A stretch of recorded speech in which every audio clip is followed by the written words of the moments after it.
여러분의 머릿속에 있는 목성은 어떤 모습인가요? 영어로는 주피터라고 합니다. 로마 신화에 나오는 하늘의 신 중의 신 주피터에서 따온 말입니다. 태양계는 수성, 금성, 지구, 화성과 같은 지구형 행성과 목성, 토성과 같은 목성형 행성, 그리고 천왕성, 해왕성 같은 천왕성형 행성으로 분류됩니다. 태양계에서 가장 거대하고 가장 먼저 태어난 맏형 목성 주피터에 대해 낱낱이 파헤쳐 보겠습니다. 2.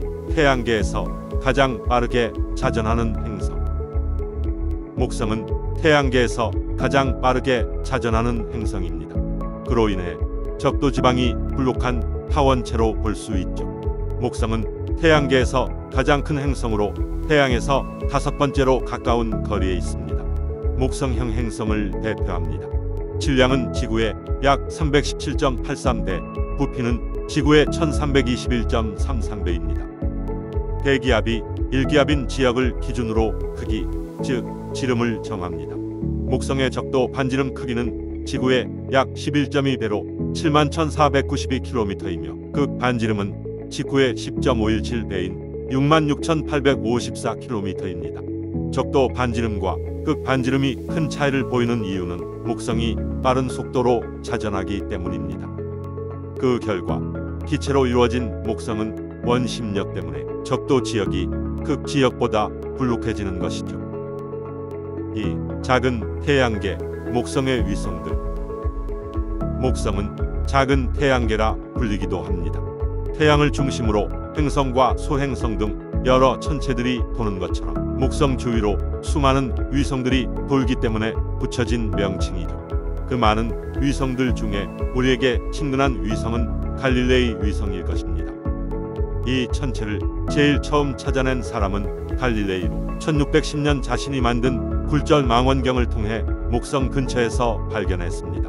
꾸준한 관측을 통해 갈릴레이는 4개의 천체들이 목성의 위성이라는 결론을 내렸고, 이 4개의 위성들이 훗날 갈릴레이의 위성으로 불리게 된 것입니다. 이 위성들은 고지어 독일의 천문학자이며 안드로메다를 발견한 시몬 마리우스에 의해 목성으로부터 가까운 순서대로 이오, 유로파, 가니메데, 칼리스토로 붙여지게 됩니다.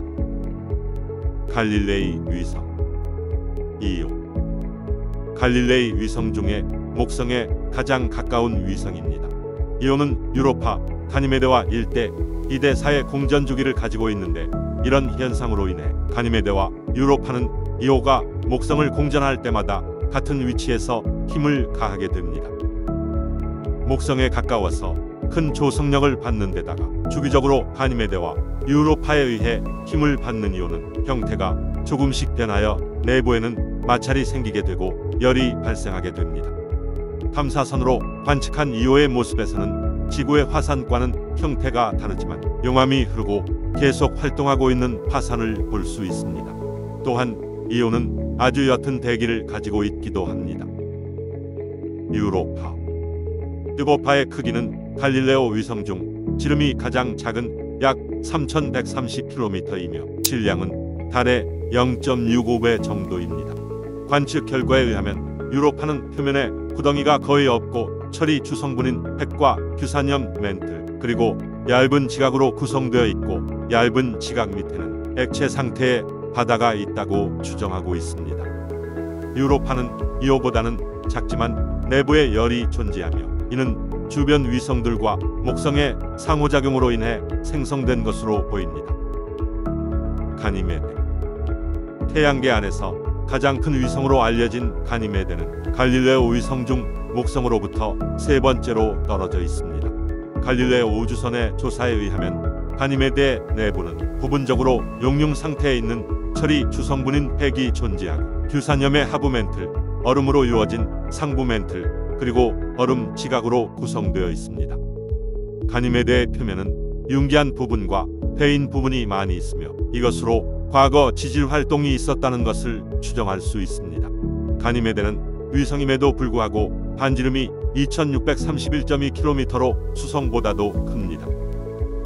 칼리스토. 갈릴레이 위성들 중 목성에서 가장 멀리 떨어져 있는 것은 칼리스토입니다. 칼리스토는 그 지름이 약 4,800km이며 질량은 달의 1.5배 정도 됩니다. 특이한 점은 내부 구조가 단순히 얼음과 암석으로 되어 있고 지각은 얼음을 위주로 구성되어 있어서 밀도는 갈릴레의 위성들 중 가장 낮은 1830kgm입니다. 칼리스토의 표면에는 충돌 흔적이 있는데 이는 충격에 의해 얼음이 녹아 여러 겹의 고리들이 생겼다가 낮은 온도로 인해 바로 굳어버려 생긴 것으로 알려져 있습니다. 3. 목성의 대기와 자기장. 목성의 대기. 목성은 전체 구성 성분의 약 89%가 수소이며 약 10%는 헬륨이고 그 밖에 메테인과 암모니아, 중수소 화합물, 에테인, 물과 같은 물질이 소량 포함되어 있습니다. 표면에서는 그림 1과 같이 밝은 줄무늬, 어두운 줄무늬, 작고 큰 반점 등이 관측됩니다. 밝은 줄무늬를 대로, 어두운 줄무늬는 B라고 부릅니다. 배와 D에서는 바람의 속도가 다르게 나타나며 최근 준호호 탐사 결과에 따르면 이러한 줄무늬는 3,000km 깊이까지 이어져 있으며 목성 중력장의 불균질성 때문에 그 깊이가 달라지는 것으로 밝혀졌습니다. 목성의 자기장. 목성은 태양계 행성 중에 가장 강력한 자기장을 가지고 있습니다. 지구보다 약 14배 정도 강하며 이는 목성 내부의 액체 상태로 존재하는 금속성 수소가 소용돌이 운동을 일으킨 결과 생기는 맴돌이 전류 때문이라고 알려져 있습니다. 목성의 중심으로부터 목성 반경에 75배 정도 떨어진 곳에서 목성의 자기권이 태양을 향하는 면과 태양풍이 서로 맞닿아 상호작용을 일으켜 뱃머리 충격파가 발생합니다. 이러한 목성의 강력한 자기권은 극지역에서 오로라를 만드는 역할을 하고 강력한 전파 방출을 일으키며 목성 위성 2호의 화산 활동 때문에 분출된 이산화황 기체가 목성 주변의 고리 모양으로 토러스를 만드는 역할을 하기도 합니다. 4. 목성의 트레이드 마크 대적점. 목성의 남반구 중위도에서는 커다랗고 동그란 형태의 현상이 관측되는데 이것이 그 유명한 목성의 대적점이며 강력한 폭풍 후 지역으로 알려져 있고 남반구 열대 지역에서 나타납니다. 1800년대에 처음 발견되었으며 과학자들은 1600년대 이래로 지금까지 남아있는 것으로 추측하고 있습니다. 2018년에 발표된 연구에 따르면 대적점은 점점 작아지고 있으며 앞으로 10에서 20년 내에 사라질 수도 있을 것이라고 주장하는 과학자들도 있습니다. 5. 목성에도 고리가. 여러분은 알고 계셨나요? 목성에도 고리가 존재한다는 것을. 모르는 사람들이 많지만 목성도 토성처럼 고리를 가지고 있습니다. 그러나 우주먼지가 대부분이며 그것조차 워낙 얇고 희미하기 때문에 지상에서 관측해봤자 토성의 고리 같은 드라마틱한 형체가 확인되지는 않는 것일 뿐입니다. 그로 인해 오랜 기간 목성은 고리가 없다고 알려져 있었으며 1979년 보이저 1호가 목성에 근접하여 촬영하면서 고리의 존재가 확인되었습니다. 현재도 목성의 고리는 허블 우주망원경을 동원하지 않으면 관측하기가 굉장히 힘들다고 합니다. 과거에는 고리가 한 개 있는 것으로 여겨졌지만 현재는 추가로 발견되어 3개에 이르고 있습니다. 사실 고리 자체는 모든 목성형 행성이 가지고 있지만 토성이 다른 목성형 행성에 비해 유별나게 큰 고리를 가지고 있어서 부각되는 것일 뿐입니다. 토성을 제외하고 그나마 큰 고리가 있는 건 천왕성 정도입니다. 6. 목성으로 간 최초의 탐사선은 파이오니어 10호. 파이오니어 10호는 화성 궤도를 넘어선 최초의 우주선입니다. 우주 탐사 초기부터 미국과 러시아는 화성을 향해 많은 우주선을 보냈습니다.